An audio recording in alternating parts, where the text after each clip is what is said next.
हम भारत के लोग फ़ख्र करते हैं अपने मुल्क, अपनी जमहूरियत, अपने आइन पर। हमारा आइन कोई आम किताब नहीं बल्कि अलामत है हमारे मुल्क की। एक कौमियत, एक परचम, एक हुक्म के मानने वाले बाशिंदों की जमात से बनता है मुल्क। और हमारे मुल्क को चलाने के लिए हमारे बुज़ुर्गों ने बनाया हमारा आइन। संविधान सभा ने 2 साल 11 महीने 18 दिन में इसे तैयार किया और शांति निकेतन के मशहूर मुसव्विर नंदलाल बोस की रहनुमाई में कई मुसव्विरों ने हिंदुस्तान की तारीख़, हिंदुस्तान की सकाफ़त, लोक कहानियाँ, पुराण, इनकी तस्वीर से इसे आरास्ता किया। और प्रेम बिहारी नारायण रायज़ादा जैसे खुशखत कातिबों ने अपने कलम से इसको निखारा। हमारा आइन दुनिया का वो मुनफरिद आइन है जो छुआछूत और हर किस्म की मजहबी तफरीक़ के ख़ात्मे की ज़मानत देता है। हमारे आइन के मुताबिक मुल्क के हर शहरी को बिला तफरीक़ मजहब व मिल्लत, ज़ात व नस्ल बराबरी के हुकूक़ हासिल हैं। 26 नवंबर सन 1949 को इस आइन को इत्तिफ़ाक़ राय से तस्लीम कर लिया गया और इस बरस इस बात को 75 साल मुकम्मल हो गए। मुल्क के हर शहरी के हुकूक़ को तहफ़्फ़ुज़ देने और सभी तक इंसाफ को यकीनी बनाने में हम कितना कामयाब हुए और कैसा रहा 75 साल का ये सफ़र। आदाब, अपना मुल्क अपना आइन में आपका इस्तकबाल है और आज की इस पेशकश में हम भारत के आइन पर बातचीत करेंगे। इस अहम मौजू पर बात करने के लिए आज हमारे साथ स्टूडियो में मौजूद हैं 2 ख़ास मेहमान। हमारे साथ हैं Delhi state legal service authority के मेंबर सेक्रेटरी जनाब राजीव बंसल साहब और हमारे दूसरे ख़ास मेहमान हैं माहिर क़ानून प्रोफेसर असद मलिक साहब। आप दोनों का आज की इस पेशकश में बहुत बहुत इस्तकबाल है। आप दोनों के अलावा हमारे साथ लॉ के स्टूडेंट भी मौजूद हैं जिनके सवालों को आज की इस पेशकश में हम शामिल करेंगे। लेकिन सबसे पहले असद मलिक जी से जानना चाहूँगा और उनकी तरफ रुख करूँगा कि जब हम 75 साल की बात करते हैं, हमारे बुज़ुर्गों ने सदियों के लिए ये आइन बनाया। इन 75 साल में मुल्क के हर तबके को साथ लेकर चलने में, उसको हुकूक देने में हम कितना कामयाब रहे? पहले तो मैं सब देशवासियों को संविधान दिवस की मुबारकबाद देना चाहूँगा और शुक्रिया अदा करना चाहूँगा डीडी उर्दू का कि इन्होंने ये मौका दिया हमें भी।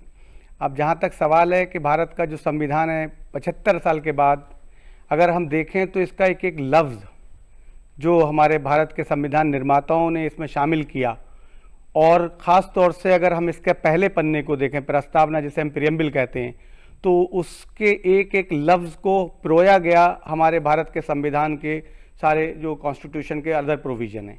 अगर हम 4 चीज़ों पे ध्यान दें जो प्रियम्बल में शामिल हुई, जिसमें पहला लफ्ज़ था जस्टिस, 3 तरह के जैसे सोशल, इकोनॉमिक एंड पॉलिटिकल, सामाजिक, आर्थिक और राजनीतिक न्याय। और दूसरा लफ्ज़ था liberty, liberty of thought, expression, belief, faith and worship.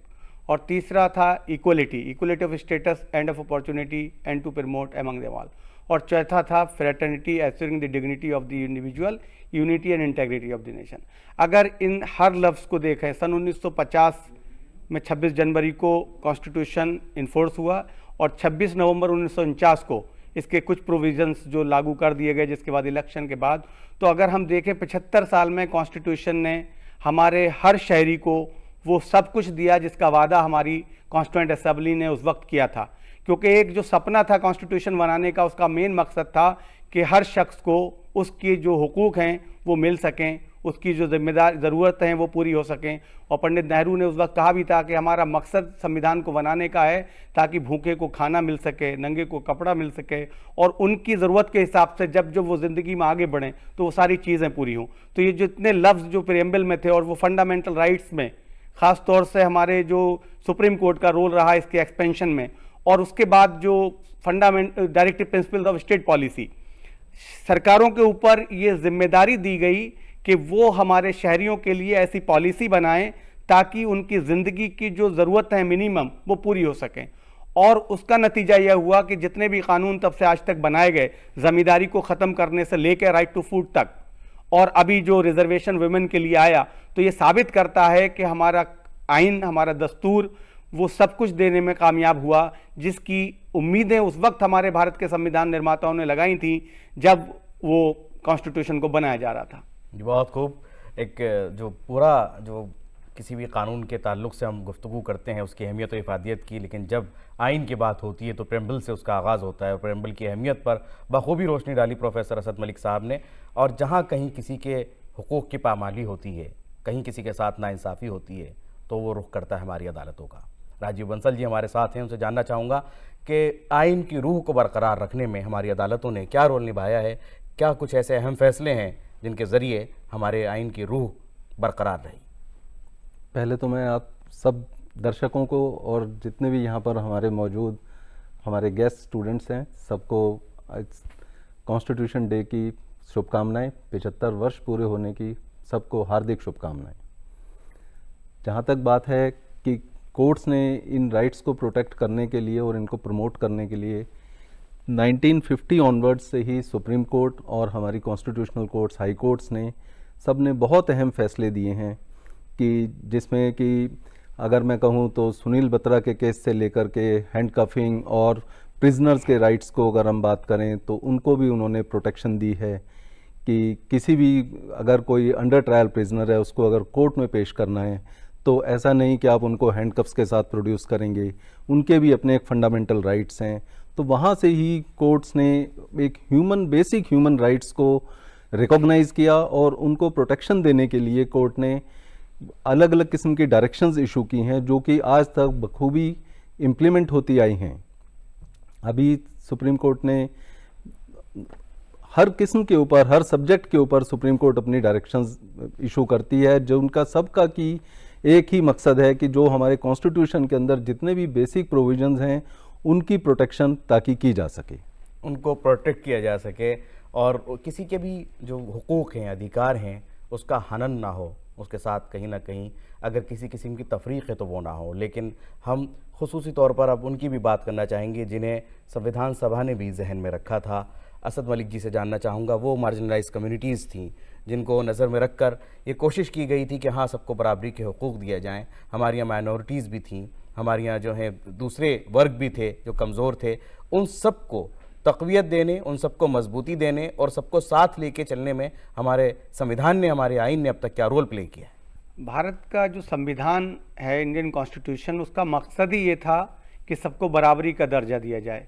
किसी भी शख्स के साथ इस लिहाज से कोई भी ज़्यादती ना हो, कोई भी भेदभाव ना हो कि वो किस कास्ट को बिलोंग करता है, किस रिलीजन को बिलोंग करता है, किस प्लेस को बिलोंग करता है। इसी के लिए अगर जैसा मैंने अभी जिक्र किया कि हमारी प्रेम्बल में जो टर्म था सोशल जस्टिस, उसका मकसद ही ये था कि जो इनइक्वलिटीज़ हैं, असमानताएं हैं, उन्हें कम करा जाए और हर तबके को बराबरी का दर्जा, और उससे फिर आगे ले जाके कॉन्स्टिट्यूशन के फंडामेंटल राइट के आर्टिकल 14 और आर्टिकल 15, 16, 17, 18 जो राइट टू इक्वलिटी कहलाता है, तो वहाँ क्लियरली मनाही की गई स्टेट को कि state shall not discriminate with any of the person on the ground of the religion, race, caste, sex, place of birth. मतलब किसी भी ग्राउंड पे किसी शख्स के साथ कोई भी भेदभाव नहीं किया जाएगा। उन्हें एम्प्लॉयमेंट में रिजर्वेशन, जिसे हम अफर्मेटिव एक्शन कहते हैं, उसकी भी सहूलत मिली। साथ ही साथ उससे बड़ी चीज़ जो एवोल्यूशन, जो अनटचेबिलिटी था, आप अस्पृश्यता जिसे कहते थे, जिसे छुआछूत कहते हैं, उसे ख़त्म करने के लिए आर्टिकल 17 में, क्योंकि जो उस वक्त की 4 कैटेगरीज होती थी उसमें हर शख्स को उसकी अहमियत उसके ओहदे के हिसाब से थी, उसको कॉन्स्टिट्यूशन ने ख़त्म कर दिया। और उसके साथ साथ क्योंकि ये फंडामेंटल राइट्स तो था, लेकिन संविधान को अगर इम्प्लीमेंट करना है या उसे अमली जामा पहनाना है, उसके लिए ज़रूरत होती है पार्लियामेंट और लेजिस्लेचर की भी, उसके लिए ज़रूरत होती है एग्जीक्यूटिव जिसे हम कार्यपालिका कहते हैं उसकी भी, उसके लिए ज़रूरत होती है न्यायपालिका की।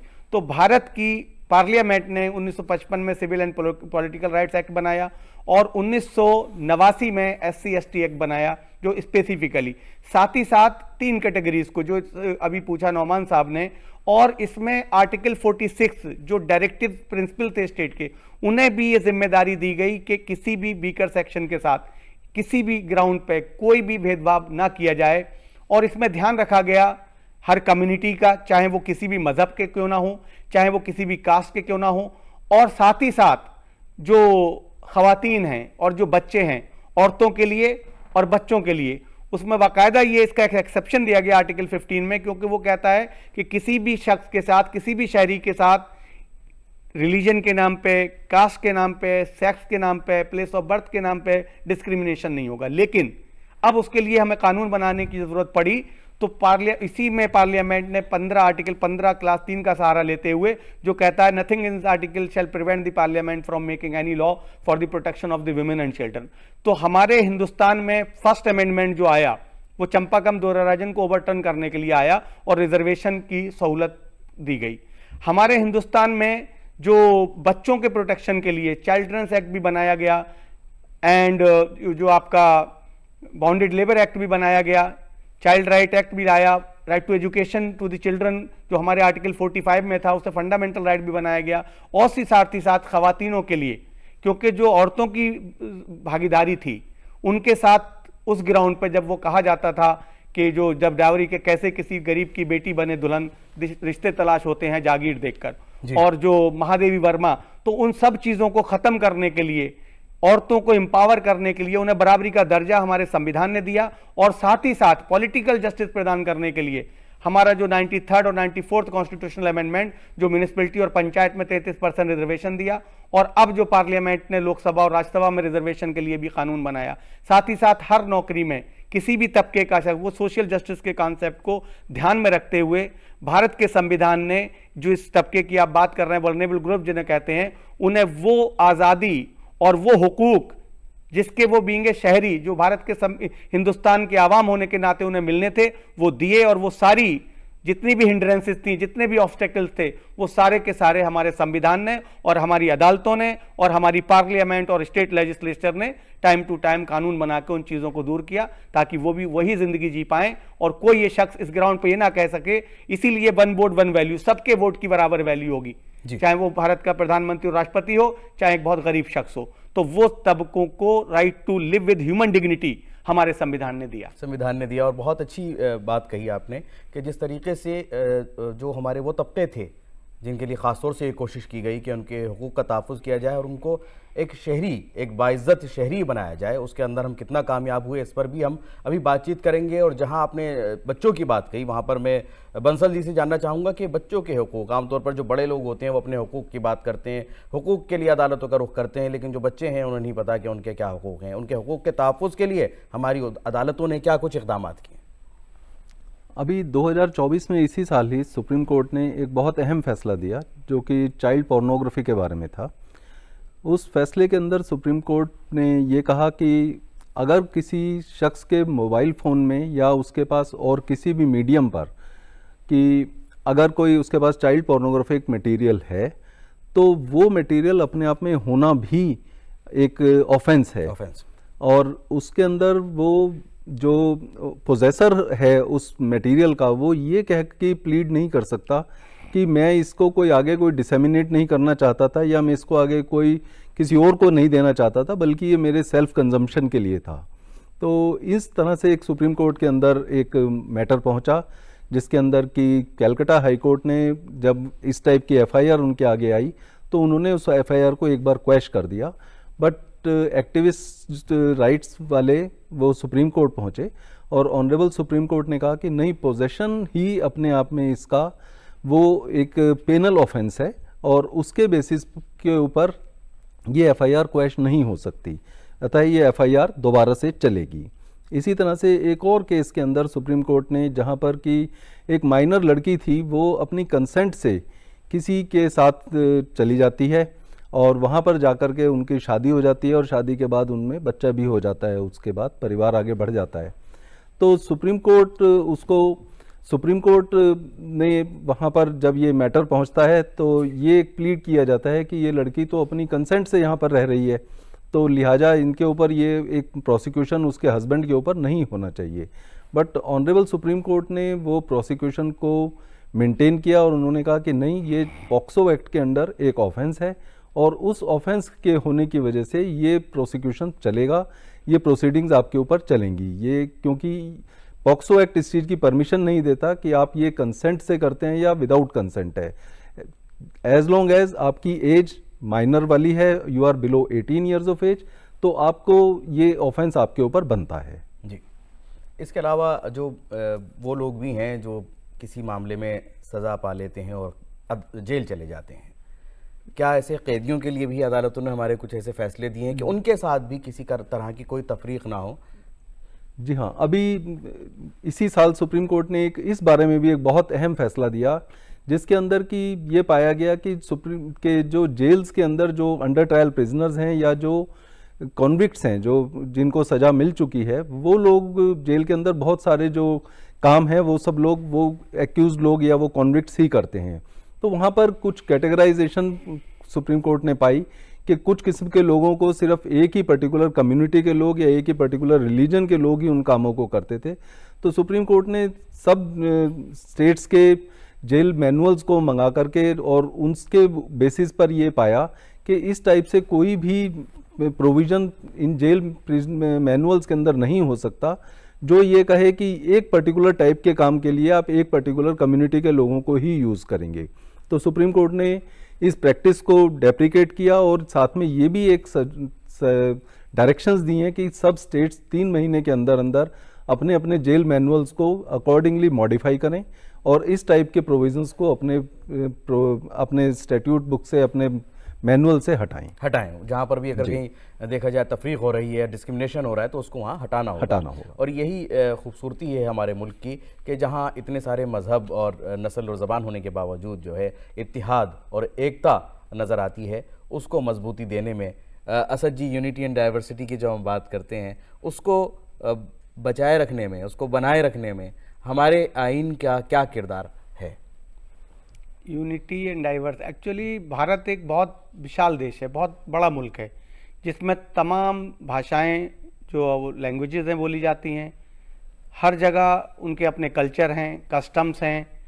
तो इसलिए इस मुल्क को सब डाइवर्सिटी बहुत ज़्यादा यहाँ होने की वजह से, लेकिन हर तबके का ख्याल रखते हुए भारत के संविधान के निर्माता जो थे, जो आइन को बनाने वाले थे, उन सब चीज़ों को इस बात का ध्यान रखा गया कि ताकि कैसे हर चीज़ को इसमें प्रोटेक्ट, इसीलिए कुछ स्पेशल स्टेटस दिया गया है कॉन्स्टिट्यूशन के अंदर, कुछ स्पेशल राज्यों को दिया गया है। कितनी जगहों पे जो अदर लॉज हैं वो इसलिए अप्लाई नहीं होते क्योंकि उनकी कस्टम, उनके रिवाज, उनकी रीति, और इसीलिए हमारे यहाँ कस्टम को भी कानून का दर्जा माना जाता है। और जो प्रोविज़न है हमारे, चाहे वो फंडामेंटल राइट्स हो, चाहे वो डायरेक्टिव प्रिंसिपल्स हों, तो सब में अगर आप ध्यान से देखेंगे तो इस बात का ख्याल रखा गया है कि यूनिटी एंड डाइवर्सिटी। अगर हम आर्टिकल 1 को देखें, वो कहता है India that is Bharat shall be union of state, मतलब मुल्क पूरा एक है, इसके जो 28 राज्य तो हैं, लेकिन India that is Bharat shall be union state. हर शहरी को राइट टू मूवमेंट है। हिंदुस्तान में हमें कहीं जाने के लिए किसी भी पासपोर्ट की जरूरत नहीं है। हर शहरी को बोलने का आज़ादी है, लेकिन बोलने की आज़ादी के साथ साथ उस पर कुछ लिमिटेशन और रेस्ट्रिक्शंस भी हैं। तो हमारे हिंदुस्तान का जो आइन और जो दस्तूर है, उसमें वो सारी चीज़ें जो हमारे शहरी को किसी भी कोने में अगर वो मुल्क के रहने वाला है, उन बातों को ध्यान में रखते हुए इन बातों का ध्यान रखा गया है। साथ ही साथ ये भी कहा गया है कि हम जो आपस में एक दूसरे से किसी भी ग्राउंड पे अगर डिस्क्रिमिनेशन करते हैं, तो एक बड़ा अच्छा जजमेंट था मेघालय हाई कोर्ट का 2017 का, जिसमें कोर्ट कहता है कि हम इतने सालों के बाद भी आज हमारे शहरी कॉन्स्टिट्यूशन को पूरी तरह से समझे नहीं। इसीलिए सरकार की ये जो मुहिम है अवेयरनेस और जो promote the values of the constitution, तो उनका हमारे हर शहरी को भारत के संविधान को ज़रूर पढ़ना चाहिए। और जज साहब ने बड़ा अच्छे से कहा कि जब जो पानी हम पीते हैं वो हमारा मज़हब, हमारी जात वो नहीं पूछते। जो सांस हम लेते हैं, जो हवाएं हैं, वो हमसे हमारा मज़हब और हमारी जात नहीं पूछते। जो ज़मीन जिस पे हम रहते हैं वो भी हमसे अगर ये सब कुछ नहीं पूछते, तो हम कौन होते हैं एक दूसरे से पूछने वाले। हर भारत का नागरिक पहले वो first the citizen of the country है। और साथ ही साथ ये जो डाइवर्सिटी की बात कर रहे हैं, इसके लिए हमारी जो शेड्यूल 8 है उसमें 22 लैंग्वेजेस हैं, ताकि हर शहरी अपनी लैंग्वेज को उस हिसाब से। और साथ ही साथ इसका जो आर्टिकल 29 है, जिसमें कहा गया है to preserve the culture, script, language. और इसके अलावा जो हमारी फंडामेंटल ड्यूटी नंबर 6 है, जिसमें कहा गया है to protect this rich heritage और कंपोजिट कल्चर की हम बात करते हैं। तो हर चीज का ध्यान हमारे भारत के संविधान निर्माताओं ने उस वक्त रखा था जब हमारा कॉन्स्टिट्यूशन बनाया जा रहा। और ये बड़े फक्र की बात है कि इतने सालों के बाद, आज 75 साल के बाद भी अगर आज आप खड़े होते हैं आज की तारीख में, तो आप कहते हैं do hereby adopt, enact and give to ourselves this constitution. जैसे आज ही हम भारत के लोग जो हैं वो अपने आप को आज ही ये कॉन्स्टिट्यूशन दे रहे हैं। और भारत का हर शहरी, जो डाइवर्सिटी की आप बात कर रहे हैं, वो जहां का भी है, जिस भी जाति का है, किसी भी मजहब का है, उन सब बातों को ध्यान में रखते हुए हमारे आइन ने वो सारे हुकूक मिले हैं और इसीलिए हर शहरी मुतमईन भी है, उसके जो राइट हैं वो प्रोटेक्ट भी होते हैं। और अगर कहीं कोई इधर उधर करने की कोशिश करता है तो जुडिशरी उसमें अपना रोल प्ले करती है as a protector and the guarantor of the constitution. As a protector and the guarantor of the constitution. फिर मैं जुडिशरी के ताल्लुक से ये सवाल पूछूंगा कि जहां हम एक्सेस टू जस्टिस की बात करते हैं, जस्टिस फॉर ऑल की बात करते हैं, हमारी अदालतें कितनी इस मामले में अलर्ट रहती हैं, समय समय पर उनके फैसले भी आते हैं और उन्हीं फैसलों पर आगे भी हम बातचीत करते रहेंगे। उसके अलावा फंडामेंटल ड्यूटीज़ की अहमियत और उनको समझना कितना ज़रूरी है, इस पर भी बातचीत होगी। लेकिन यहाँ वक्त एक छोटे से ब्रेक का, वक्फे के बाद हम बातचीत करेंगे और स्टूडेंट के सवाल भी होंगे और हमारे एक्सपर्ट्स के जवाब भी। 75 years of Indian constitution. Break के बाद एक बार फिर आपका इस्तकबाल है इस प्रोग्राम में जिसका नाम है अपना मुल्क अपना आइन। आज आइन के सफ़र की बात हो रही है। अभी तक जितनी बातचीत हुई उससे आपने बखूबी फ़ायदा हासिल किया होगा, मालूमात हासिल की होगी। और अब चलते हैं क्वेश्चन आंसर सेशन की तरफ जहां स्टूडेंट्स के सवाल होंगे और हमारे एक्सपर्ट्स के जवाब। किसका सवाल है, क्या पूछना चाहते हैं? Sir, how do you think the amendments to the Constitution have affected its functioning and overall structure till date? Bharat के संविधान दुनिया का सबसे बड़ा संविधान माना जाता है और हमारी democracy largest democracy of the world मानी जाती है। तो अगर जब कॉन्स्टिट्यूशन बनाया जा रहा था तो जो बेस्ट से बेस्ट हो सकता था वो हमारे भारत के संविधान के निर्माताओं ने किया। और कहा यह जाता है कि कम से कम 60 देशों के कॉन्स्टिट्यूशंस को स्टडी करने के बाद, वहाँ को पढ़ने के बाद ये प्रोविज़न हमारे यहाँ लाए गए। लेकिन साथ ही साथ कोई भी मुस्तकबिल के बारे में नहीं जानता कल क्या होने वाला है। तो ये था कि जो कॉन्स्टिट्यूशन है उसे रिजिड रखा जाए या फ्लेक्सिबल रखा जाए। तो सवाल ये आया अगर बहुत रिजिड कर देंगे तब भी मुश्किल होगी और बहुत फ्लेक्सिबल कर देंगे तब भी मुश्किल होगी। तो बेहतर ये है कि इसमें मिक्सचर ऑफ बोथ, मतलब रिजिडिटी एंड फ्लेक्सिबिलिटी लाई जाए। उसके लिए जब डिस्कशन चल रहा था कॉन्स्टिट्यूएंट असेंबली ने, तो डॉक्टर भीमराव अंबेडकर जो फादर ऑफ द कॉन्स्टिट्यूशन भी कहलाते हैं, उन्होंने कहा था कि अगर हम आइन को बहुत ज़्यादा मुश्किल बनाएंगे और हम लोगों की ज़रूरतों के हिसाब से, अगर वक्त के हिसाब से इसे नहीं बदलेंगे, तो लोग फिर एक्स्ट्रा कॉन्स्टिट्यूशनल मेथड को फॉलो करेंगे और रिवोल्यूशन जाएगी। तो इसलिए बेहतर है कि हम ऐसे प्रोविजन लाएं जो कॉन्स्टिट्यूशन को वक्त की ज़रूरत के हिसाब से बदला जा सके। और उसके लिए आर्टिकल 368 ऑफ द कॉन्स्टिट्यूशन जो अमेंडमेंट की पावर देता है पार्लियामेंट को। और अमेंडमेंट 3 तरह से कर सकते हैं, सिंपल मेजोरिटी जिसमें बहुत जो कुछ प्रोविजन है, स्पेशल मेजोरिटी, और एक होता है जो रिजिड कहलाता है special majority with ratification. Amendment का रोल ये रहा कि 1950 में जब 26 जनवरी को कॉन्स्टिट्यूशन पूरी तरह से इम्प्लीमेंट कर दिया गया तो पहला अमेंडमेंट ही 1951 में आ गया। तो इससे ये पता चलता है कि वक्त के साथ जब चीज़ ग्राउंड पे आती है, ज़मीन पे कोई चीज़ को लागू करना होता है, तब उसकी परेशानियां और कैसी ज़रूरतें हैं, तो उसके लिए हमें बहुत सी चीज़ें बदलनी पड़ती हैं। और इसीलिए वो कॉन्स्टिट्यूशन में ये प्रोविज़न डाला गया और तब से आज तक जब जब ज़रूरत पड़ी है तब तब भारत की पार्लियामेंट ने कॉन्स्टिट्यूशन को बदला है। लेकिन कॉन्स्टिट्यूशन किसी भी सरकार के हाथ की कठपुतली ना बन जाए, इसको ध्यान में रखते हुए भारत के न्यायालय ने, उच्चतम न्यायालय ने केशवानंदा भारती के केस में एक डॉक्ट्रिन ऑफ बेसिक स्ट्रक्चर को इवॉल्व कर दिया और ये कहा कि basic structure can not be amended, क्योंकि हर चीज़ अगर बदलने की इजाज़त दी गई तो सरकारें अपने हिसाब से उसको चलाने लग जाएंगी। तो बेसिक स्ट्रक्चर क्या होता है ये उसमें कुछ गाइडलाइंस बताई जी, और क्या वो मैं चाहूंगा उस पर रोशनी डालें। उसमें बेसिक स्ट्रक्चर में जो केशवानंदा में कोर्ट ने एक लिस्ट बताई और कहा ये एग्जॉस्टिव नहीं है, जिसमें federal structure, separation of power, judicial review, rule of law, secular character of the constitution, socialism, all these declared as a part of the basic structure. उसके बाद जैसे जैसे चीज़ें, अब जैसे सेकुलरिज्म है तो एसआर बोम्बई में सुप्रीम कोर्ट ने एक्सप्रेसली कह दिया कि secularism is a part of the basic structure. और अभी कल जो भारत के सुप्रीम कोर्ट ने Balram versus state of Uttar Pradesh union of India, Balram union of India और सुब्रमण्यम स्वामी और अश्विनी उपाध्याय, जो एक PIL फाइल हुई थी सुप्रीम कोर्ट में कि ये दोनों लफ्ज हटा दिए जाएं, सोशलिस्ट और सेकुलर, तो कोर्ट ने रिजेक्ट कर दी और कोर्ट ने कहा कि ये 1976 के अमेंडमेंट के थ्रू दोनों लफ्ज आए थे, लेकिन इसका मतलब ये नहीं है कि भारत के संविधान में वो प्रोविजन पहले से नहीं थे। उन्होंने कहा equality of status of opportunity, social justice को रिप्रेजेंट कर रहा था और डायरेक्टिव प्रिंसिपल थे। दूसरी तरफ राइट टू रिलीजन जो 25 से 28 था, तो वो सेकुलरिज्म का कहीं नहीं कहीं। तो ये वक्त के साथ जब जब जरूरत पड़ी तब अमेंडमेंट करके, जैसे अभी थोड़ी देर पहले मैंने जिक्र किया था, जो खवातीन को रिप्रेजेंटेशन दिया गया पंचायत, और वो एक अमेंडमेंट से ही आया। तो अमेंडमेंट ने हमारे कॉन्स्टिट्यूशन की वर्किंग को काफी आसान बनाया। लोगों की जरूरतों के हिसाब से जब जरूरत पड़ी तो हमने उसे चेंज करा, उसमें कुछ प्रोविजन जोड़े भी गए, कुछ प्रोविजन हटाए भी गए। तो अमेंडमेंट का बहुत बड़ा रोल हमारे भारत की जो अभी तक की जर्नी रही 75 साल की, तो उसमें रहा। यानी इतना लचकदार भी है कि जहां हमें वक्त और ज़रूरत के मुताबिक ज़रूरत महसूस हो वहां पर हम उसके अंदर अमेंडमेंट कर सकते हैं, लेकिन जो उसका बेसिक स्ट्रक्चर है उसके अंदर कोई तब्दीली नहीं की जा सकती। ये खूबसूरती है। अगले सवाल की तरफ बढ़ते हैं। Sir, my question is, how does the Indian Constitution balance individual right with state interest? Individual rights With the state interest. दोनों के लिए ही है ये सवाल, और दोनों ही मैं चाहूँगा इस पर अपना अपना ओपिनियन दें।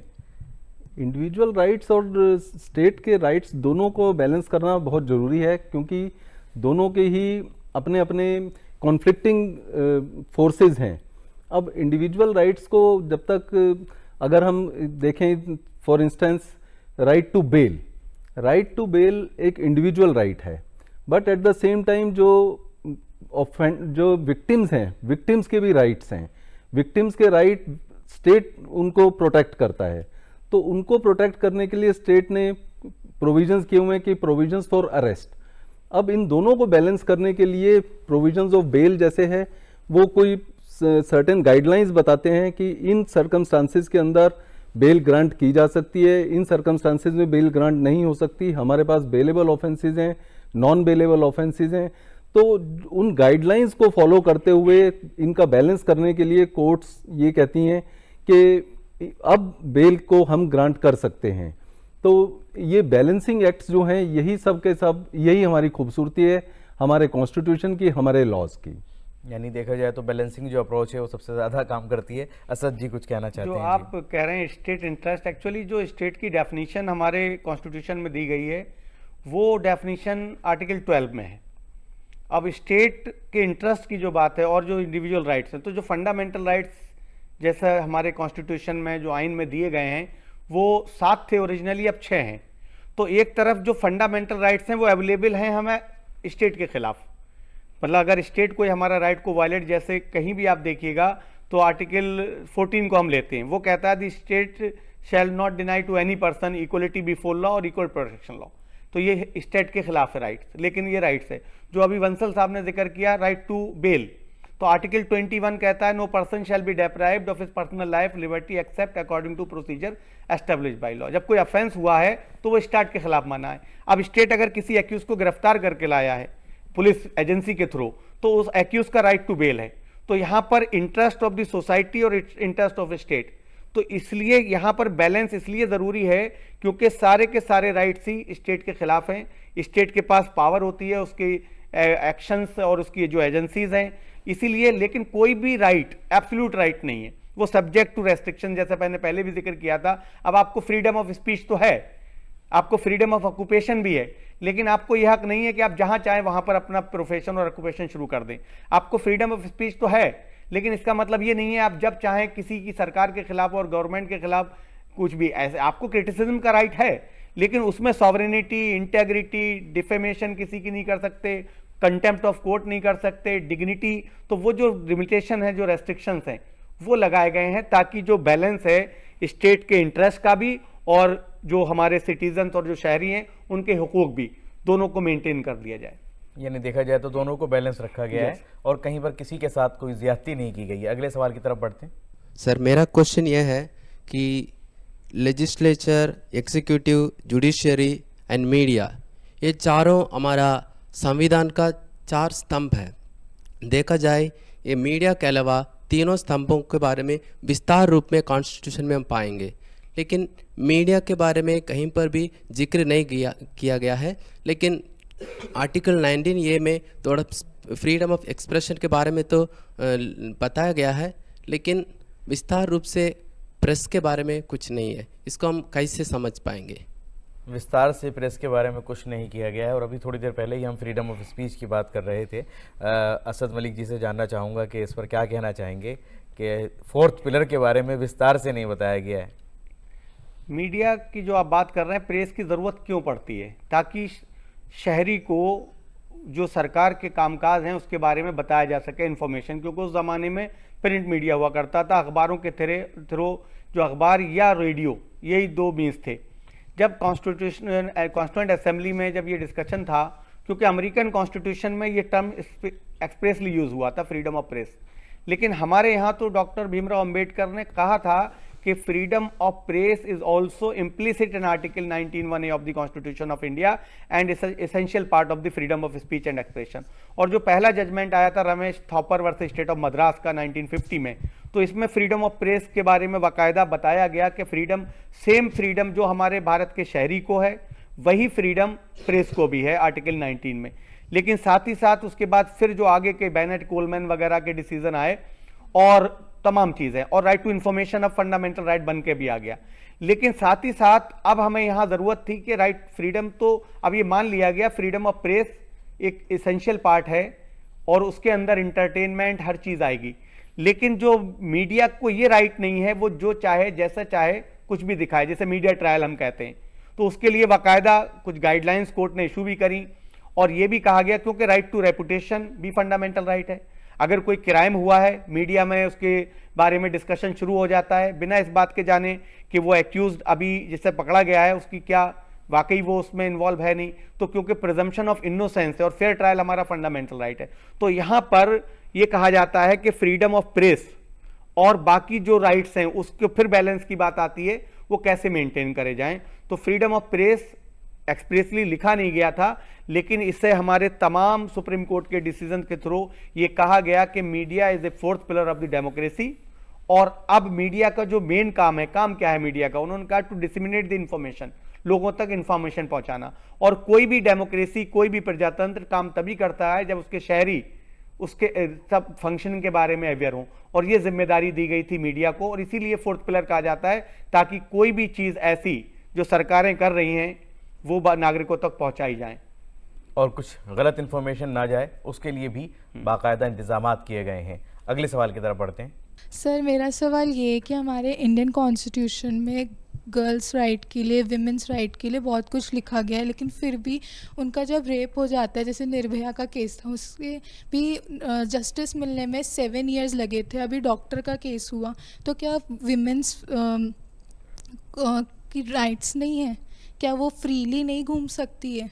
क्या उनके साथ कभी भी कुछ भी हो सकता है? क्या हमारा कॉन्स्टिट्यूशन में लिखा हुआ चीज़ भी क्या इम्प्लीमेंट नहीं होता है ढंग से? बंसल साहब से भी मैं इसी सवाल पर ओपिनियन चाहूँगा। देखिए, ऐसा नहीं है कि कोई डिस्क्रिमिनेशन है, कोई सेक्स ओरिएंटेड के मेल्स के साथ अगर कोई ऑफेंस होता है तो उसके अंदर टाइम कम लगता है, या अगर कोई फीमेल विक्टिम्स हैं उनके साथ कोई अगर ट्रायल हो रहा है उसमें टाइम ज़्यादा लगता है। देखिए, ये हमारे संविधान के अंदर ये प्रोविजंस दिए गए हैं कि हमें बिना सुने हुए तो किसी को फैसला करना नहीं है। तो एविडेंस आने के अंदर, एविडेंस को पहले इन्वेस्टिगेटिंग एजेंसी सब एविडेंस को इकट्ठा करते हैं, उसको फिर एक चार्जशीट की फॉर्म में कोर्ट के आगे पेश किया जाता है, उसके बाद में एक मुकदमा शुरू होता है। अब जब वो मुकदमा शुरू होता है तो अलग अलग कोई प्रोसीजर नहीं है कि मेल्स के लिए अलग प्रोसीजर है या फीमेल विक्टिम्स के लिए अलग प्रोसीजर है। प्रोसीजर सबके लिए सेम है। Right to fair trial and right to defend, ये दोनों बहुत बेसिक हैं जो कि हर एक एक्यूज्ड को अवेलेबल हैं। तो अब जब ये राइट्स को वो एक्सरसाइज करता है तो उसके अंदर हर कोर्ट्स हमारी ये कोशिश करती हैं कि हर मुकदमे को जल्द से जल्द किया जा सके, बट कुछ प्रोसीजर्स हैं हर ट्रायल के अंदर जिसके अंदर से थोड़ा सा समय लगता है। अब उसके बाद में जैसे अगर हम निर्भया केस की बात करें तो उसके अंदर जो सेशंस कोर्ट का जो जजमेंट थे वो तो बहुत जल्दी आ गया था, 1 या 2 साल के अंदर ही वो जजमेंट आ गया था जिसमें कि उनको फांसी की सज़ा दे दी गई थी। लेकिन उसके बाद अब अपील का राइट है एक्यूज्ड को, तो अपील को जो फांसी की जो सज़ा होती है वो that is required to be approved by the high court. तो हाई कोर्ट के आगे, वो डिवीजन बेंच के आगे वो मैटर जाता है, फिर वो मैटर एक तरीके से फिर दोबारा से री आर्ग्यू होता है, सारा का सारा दोबारा सुना जाता है। हाई कोर्ट से होने के बाद हाई कोर्ट से वो अफर्म हो गई जजमेंट, उसके बाद में फिर अक्यूज के पास राइट है कि वो सुप्रीम कोर्ट जा सके। वो उन्होंने अपने उस राइट का एक्सरसाइज किया और वो सुप्रीम कोर्ट गए। सुप्रीम कोर्ट के अंदर भी बहुत पेटिशंस हैं, वहाँ पर भी बहुत पेंडेंसी है, और सब भरपूर कोशिशों के बावजूद भी कई बार कुछ चीज़ें बहुत जल्दी एक्सपीडाइट नहीं हो सकती। तो इन सब सिर्फ प्रोसीजर्स की वजह से थोड़ा टाइम लगता है, अदरवाइज ऐसा कुछ नहीं है कि कोई एक पर्टिकुलर केस के लिए कोई ज़्यादा टाइम की प्रावधान है या कोई कम है, ऐसा कुछ नहीं है।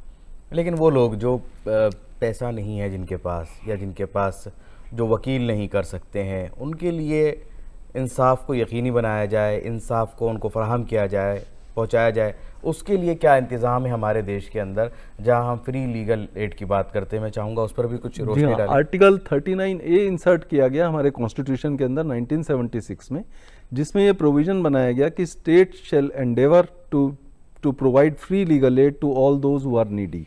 तो पूरा का पूरा एक सेक्शन ही एक इंसर्ट किया गया, और उसके बाद एक लीगल सर्विसेज अथॉरिटीज़ एक्ट में बनाया गया, जिसके अंदर पूरे ये प्रावधान किए गए हैं कि सरकार ने अब एक ड्यूटी की तरह से इसको अपने ऊपर ले लिया है कि हम ये सब कुछ सारी लीगल एड हम प्रोवाइड कराएंगे।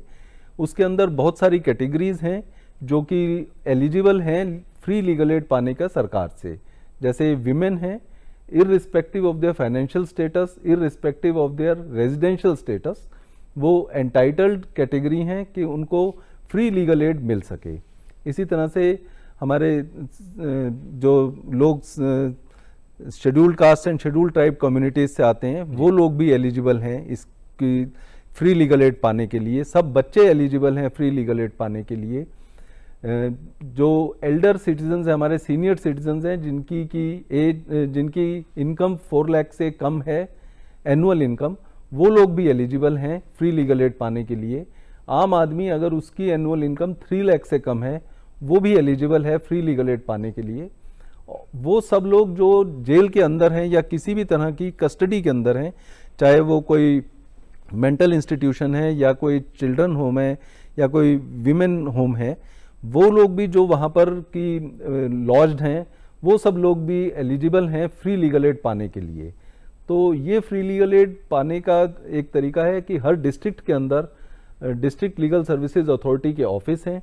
जो भी कोई आदमी कोई भी लीगल एड पाना चाहता है, उनको उस ऑफिस में जा कर के वहाँ पर संपर्क करना है, और वहाँ पर से फिर उनको एक लीगल एड के एक लॉयर उनको प्रोवाइड कराए जाएंगे, जिनको की पेमेंट सरकार करती है। ऐसा नहीं है कि वो फ्री काम करते हैं, उनको पेमेंट सरकार करती है, लेकिन हाँ, जो आदमी उनकी सर्विसेज चाहता है उनको कोई पेमेंट नहीं करनी है। यानी वहाँ उनको देखा जाए तो वो पूरा फ्री उनके लिए, तो उनके लिए वो फ्री होती है। लेकिन इसी सवाल से एक चीज़ और निकल कर आती है, मैं असद जी से जानना चाहूँगा कि यहाँ इंसाफ में देरी की बात सामने आई, यहाँ पर पेंडेंसी की भी बात सामने आ रही है।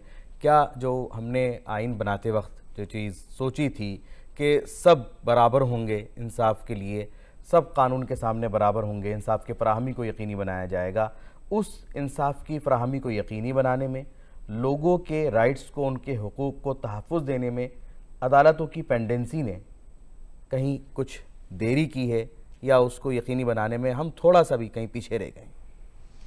जब जैसा भी थोड़ी देर पहले जिक्र भी हुआ, और अभी बंसल सर ने जो इसके राइट्स के बारे में पहले भी बताया कि कोई भी चीज़ का एक प्रोसेस है, क्योंकि हमने जो हिंदुस्तान में सिस्टम को फॉलो किया, जो मॉडल, वो 2 तरह का कहलाता है, एक एडवर्सियल सिस्टम और एक इंक्विजिटोरियल। तो एडवर्सल सिस्टम में दोनों लोगों को सुनना है, जैसे बंसल साहब ने पहले भी कहा था, राइट टू डिफेंड भी है और राइट टू फेयर ट्रायल भी है। अब यहाँ जब कॉन्स्टिट्यूशन में ऐसा कहीं कोई जिक्र नहीं था ओरिजिनली, क्योंकि उस वक्त तो फंडामेंटल राइट हमारे जो क्राइम ऑफेंस से रिलेटेड थे प्रोविजन, तो आर्टिकल 20 में ज़रूर एक्सपोज फैक्टो, डबल जेओपार्डी और सेल्फ इंक्रिमिनेशन था। उसके बाद आर्टिकल 20 के अंदर इसमें राइट टू स्पीडी ट्रायल को लाया गया, और हुसैना खातून का जो केस आया 1979 में, जिसमें कोर्ट ने कहा right to speedy trial is a fundamental right. और उस जजमेंट से अब तक अगर आप देखिए तो हमारी जो गवर्नमेंट हैं, उन्होंने वक्त के हिसाब से तमाम जो कानून हैं, जैसे उस वक्त CRPC आईपीसी और एविडेंस हुआ करता था, जो अब भारतीय न्याय संहिता और भारतीय सुरक्षा संहिता और भारतीय साक्ष्य अधिनियम है।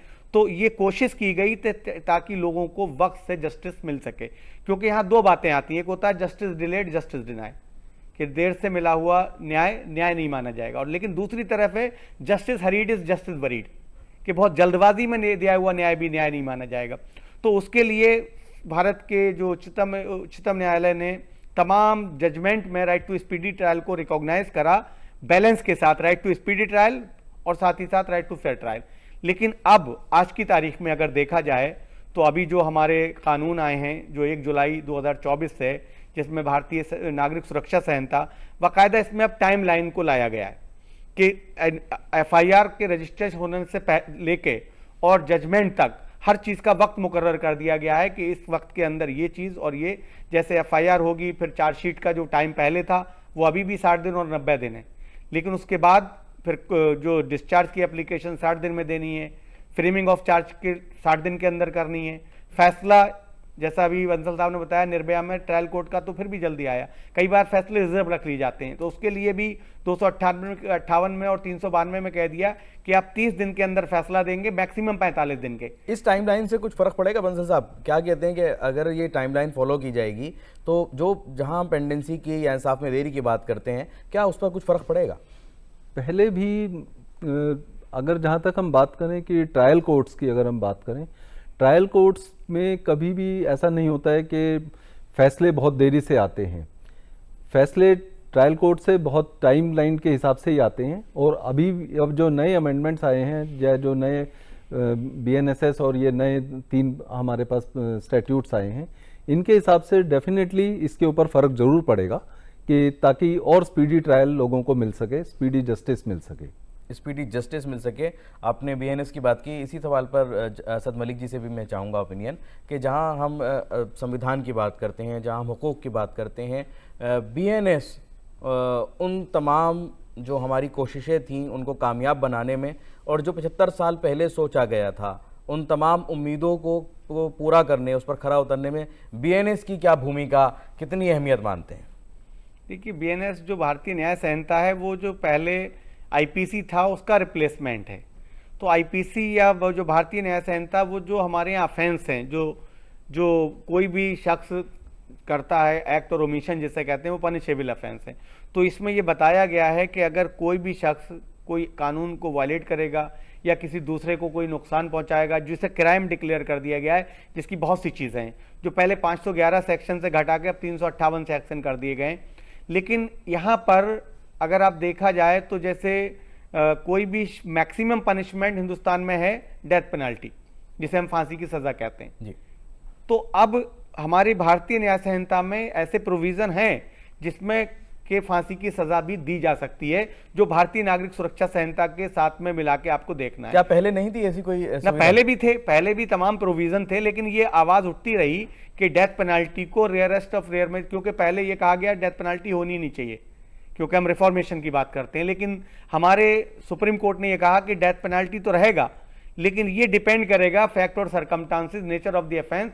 और साथ ही साथ यहाँ जो बच्चन सिंह का जजमेंट आया था, जो आर्टिकल 21 के रेफरेंस से दिया गया कि rarest of the rare cases में डेथ पेनल्टी को लागू किया जाए।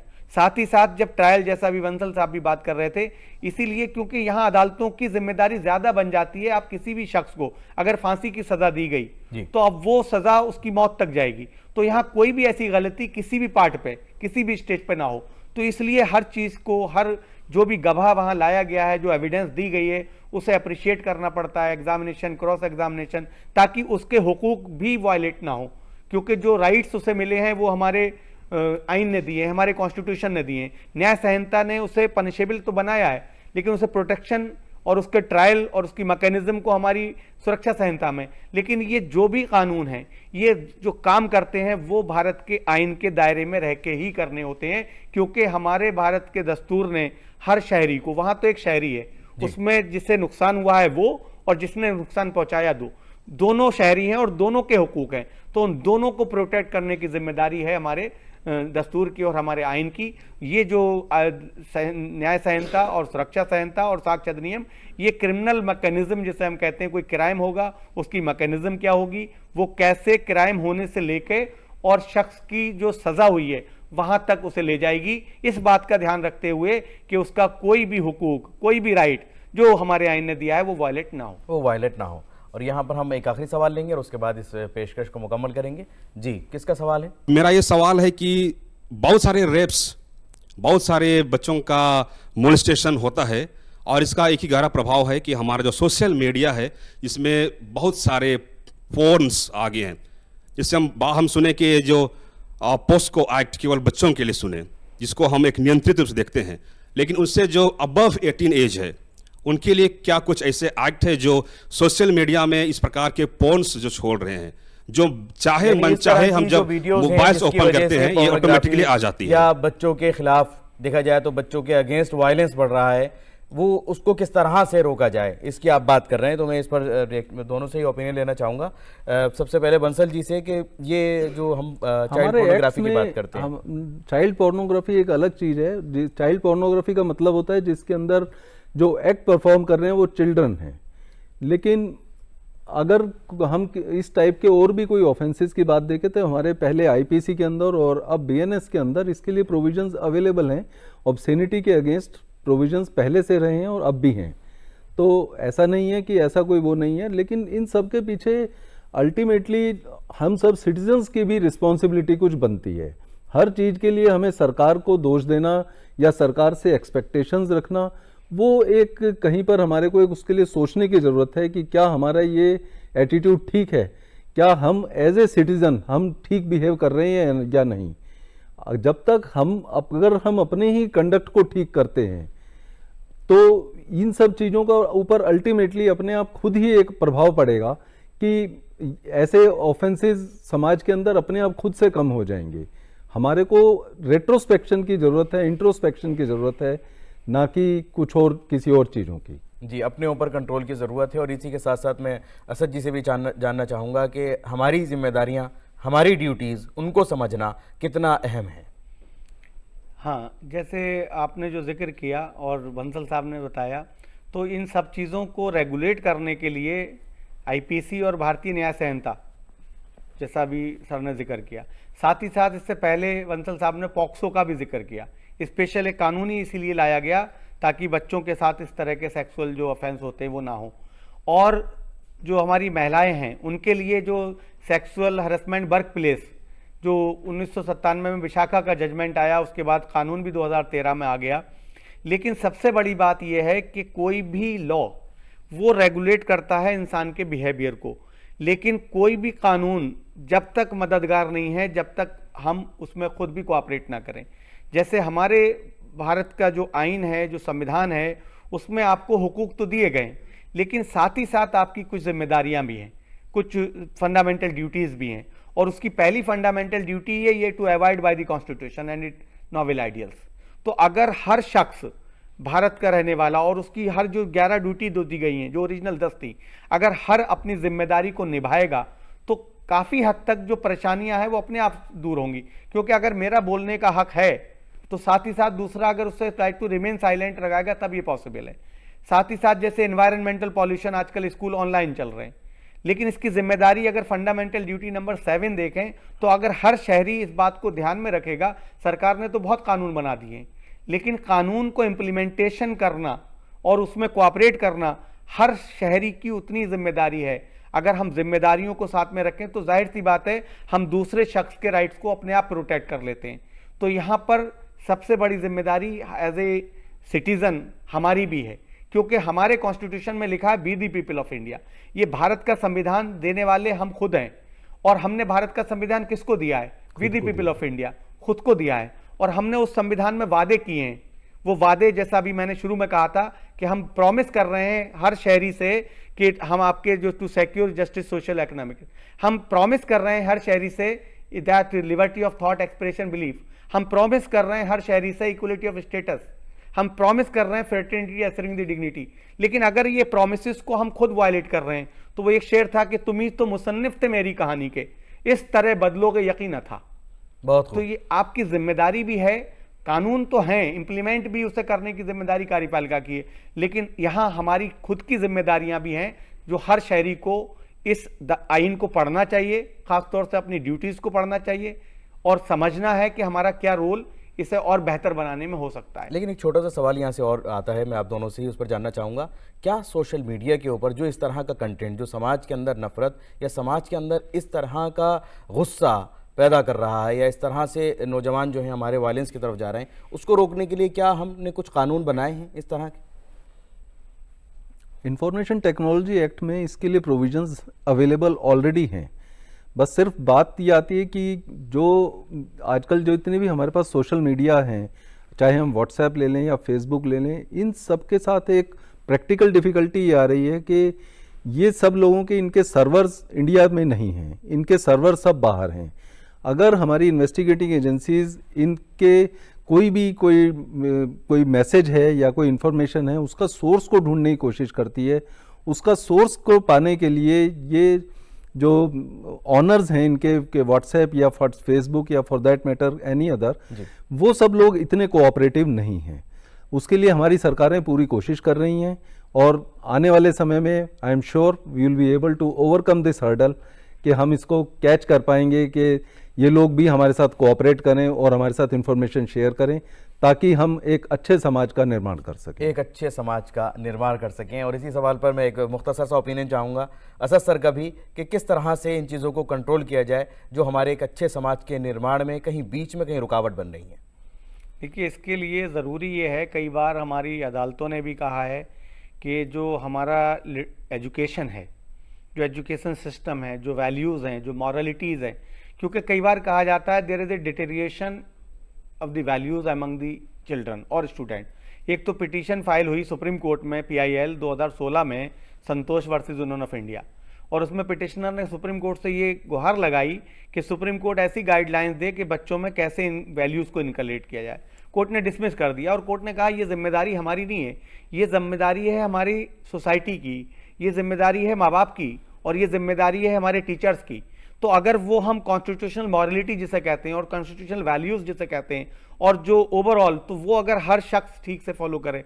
अब रहा सवाल जो सोशल मीडिया या सोशल नेटवर्किंग साइट्स की आप बात कर रहे हैं, ये फ्रीडम ऑफ स्पीच और एक्सप्रेशन का एक आपको प्लेटफॉर्म मिला हुआ है जिस पे आपको अपनी बात कहने का हक है, लेकिन जैसा हम बात कर रहे थे, ये आपकी राइट्स जो हैं ये बिल्कुल एब्सोल्यूट नहीं है। इसके लिए जैसा अभी बंसल सर ने बताया, इंफॉर्मेशन टेक्नोलॉजी, क्योंकि साइबर क्राइम आजकल बहुत बढ़ रहा है, और ख़ास तौर से अब जैसे डिजिटल अरेस्ट आप देख रहे होंगे, या जो पूरा हब है, कुछ जगहों पे आपको फ़ोन आते रहते हैं और वो काफ़ी लोगों को नुकसान कई तरह से पहुंचाते हैं, हर तरह से। एक तो हेट स्पीचेस एक अपना प्रॉब्लम है, दूसरा ये साइबर क्राइम है, ख़ास तौर से जो आजकल डिजिटल अरेस्ट, डिजिटल रेप, ये कॉन्सेप्ट है। तो इससे कंट्रोल करने के लिए 2008 में IT एक्ट को चेंज भी किया गया, 2011 में रूल्स आए, 2021 में भी रूल्स आए, 2023 में भी इसके रूल्स बनाए गए। फैक्ट चेक यूनिट बनाई है गवर्नमेंट ने, जो बॉम्बे हाई कोर्ट में मैटर गया था, वो मैटर अभी सुप्रीम कोर्ट में पेंडिंग है कि एक ऐसी यूनिट बनाई जाए ताकि वो फैक्ट को चेक करे। लेकिन अब क्योंकि यहाँ पर जो मीडिया अदर पर्सन्स हैं, वो क्वेश्चन आता है फ्रीडम ऑफ स्पीच का, वो कहते हैं इंटरफ्रेंस होगा, आप हमें रेगुलेट करेंगे। लेकिन हर शख्स के पास जो ये मोबाइल है और जो डाटा वो यूज़ कर रहा है, अब उसमें उसके हाथ में है वो कैसे उसे यूज़ करता है। जैसे कि जब कॉन्स्टिट्यूशन बनाया गया था और जब बन के तैयार हुआ, तो डॉक्टर भीमराव अंबेडकर ने यही कहा था कि कॉन्स्टिट्यूशन कितना भी अच्छा हो, जब इसमें काम करने वाले, इसे चलाने वाले लोग अगर ख़राब होंगे तो वो ठीक से काम नहीं कर पाएगा। और कॉन्स्टिट्यूशन अगर ख़राब भी बन जाता है, लेकिन अगर लोग अच्छे होंगे तो वो ठीक से काम करेगा।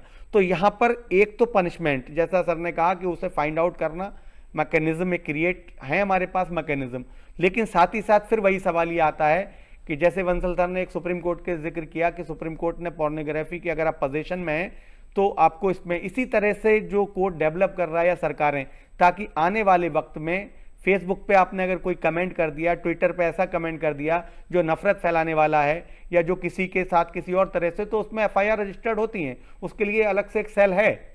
तो हमारे पास मैकेनिज्म तो है, लेकिन और अभी बेहतर तरीके से, क्योंकि टेक्नोलॉजी जो आर्टिफिशियल इंटेलिजेंस का ज़माना ही आया है, हमने डिजिटल एक्ट जो डाटा प्रोटेक्शन एक्ट भी लेके आए हैं, तो गवर्नमेंट ने उस चीज़ों को कैसे रेगुलेट किया जाए, ह्यूमन बिहेवियर उसमें इन्वॉल्व है, तो लेकिन वही फिर राइट टू प्राइवेसी और राइट टू तमाम और भी राइट्स उसके साथ आ जाते हैं। लेकिन उन तमाम के लिए लगता है कि हम सबको जानना होगा, अपने आइन को, कवानीन को समझना होगा, अपनी ड्यूटीज़ को समझना होगा, और उन तमाम के साथ साथ हमें ये भी जानना होगा कि हमने बहुत कामयाबी के साथ 75 साल आइन के मुकम्मल किए और हम सब लोग फ़ख्र करते हैं इस बात पर। और आज की इस पेशकश को भी हम यहीं मुकम्मल करेंगे। अपने दोनों ख़ास मेहमानों का बहुत बहुत शुक्रिया अदा करते हैं, तमाम स्टूडेंट्स का भी बहुत बहुत शुक्रिया, और नाजरीन आपका भी शुक्रिया, क्योंकि आपने भी अपनी तवज्जो से, अपनी मोहब्बत से इस प्रोग्राम को कामयाबी से हमकिनार किया। हम आपको छोड़े जाते हैं कानून से मुताल्लिक़ कुछ अहम मालूमात के साथ। अगली पेशकश तक के लिए हमारी पूरी टीम को दीजिए इजाज़त। आदाब।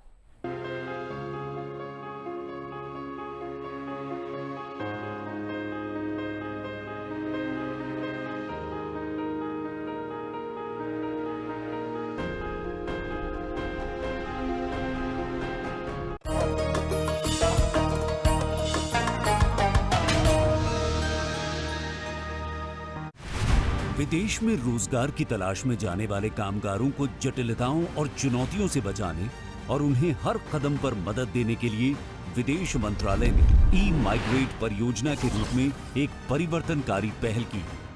ई-माइग्रेट का उद्देश्य ई गवर्नेंस प्रक्रिया के माध्यम से प्रवासन प्रक्रिया या इमिग्रेशन प्रोसेस को आसान और व्यवस्थित बनाने के साथ साथ भारतीय प्रवासी कामगारों को सशक्त बनाना और कानूनी प्रवासन को सुव्यवस्थित करना है। उत्प्रवासन प्रक्रिया को और भी आसान बनाने के लिए मोबाइल ऐप भी उपलब्ध कराया जा रहा है। इस मोबाइल एप्लीकेशन के माध्यम से आप अब आवेदन की स्थिति को ट्रैक कर सकते हैं, भर्ती एजेंटों और विदेशी नियोक्ताओं की खोज कर सकते हैं। साथ ही साथ शिकायत दर्ज करने के अलावा बस एक क्लिक भर से जरूरी जानकारी ऑनलाइन ही प्राप्त कर सकते हैं। सुविधाओं को और बेहतर बनाने के लिए ई-माइग्रेट पोर्टल का Bhashini, DigiLocker, common services centre (CSCs) और उमंग ऐप के साथ एकीकरण किया गया है। विदेश मंत्रालय भारत सरकार की विदेशी रोजगार प्रभाग की पहल ई-माइग्रेट परियोजना ई-माइग्रेशन के सभी प्रमुख हितधारकों को एकल मंच पर इलेक्ट्रॉनिक रूप से जोड़ती है। इसीलिए याद रखें, विदेशों में रोजगार के लिए ई-माइग्रेट का इस्तेमाल करें, क्योंकि उत्प्रवासी भारतीय न सिर्फ भारत बल्कि गंतव्य देशों की अर्थव्यवस्था और विकास यात्रा में अभिन्न योगदान देते हैं। साथ ही दोनों देशों के राजनयिक, सामाजिक एवं सांस्कृतिक संबंधों की एक महत्वपूर्ण कड़ी है। ई-माइग्रेट, सरल सुरक्षित प्रवासन।